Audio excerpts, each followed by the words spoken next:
how do you assess execution skills, right? In other words, you have someone who's learning, and you also have the skills which have to be perfected, right? Because Mhm. it is that skills that you carry as you go up in the hierarchy, right? So if I am either grooming someone or if I have hired someone, right? What are the ways in which I ensure that execution is happening? So, what are the ways in which for me to assess that?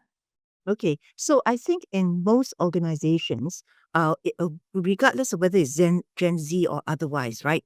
Fundamentally, it's really the conversation you're going to have about expectations and standards, right? So that is actually crucial.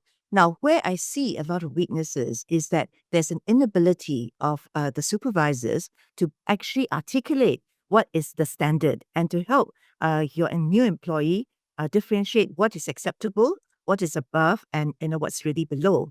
Now, some multinationals have done that very well because they have actually spent a lot of time trying to actually explain to the employee that if you did this in behavioral terms, you would then get meets expectations. But if you went beyond that, it will be above. So I think basically clarifying and making sure that the other party understands what is really expected is very important.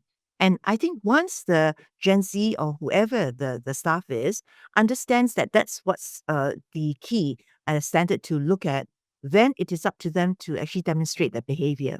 And that's where you see all the other factors. Example, how much initiative does somebody take? How much entrepreneurial creative thinking do they come? And do they come to you with a problem and wait for you to give them the answer? Or on the other hand, how open are they to coming up with suggestions first, and then just say, "Hey, let me just run this ideas by you.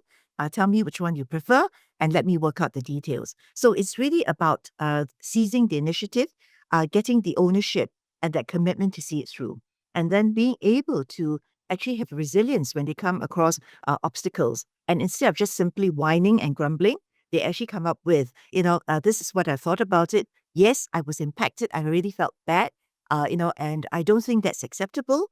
So it's really about assertiveness and clarity in communicating upwards as well. So I think these are all part of the key things when you're trying to assess a workforce, and particularly with Gen Z, they are really expecting frequent and really, critical feedback, and they're open to that because they actually love feedback. They thrive on it.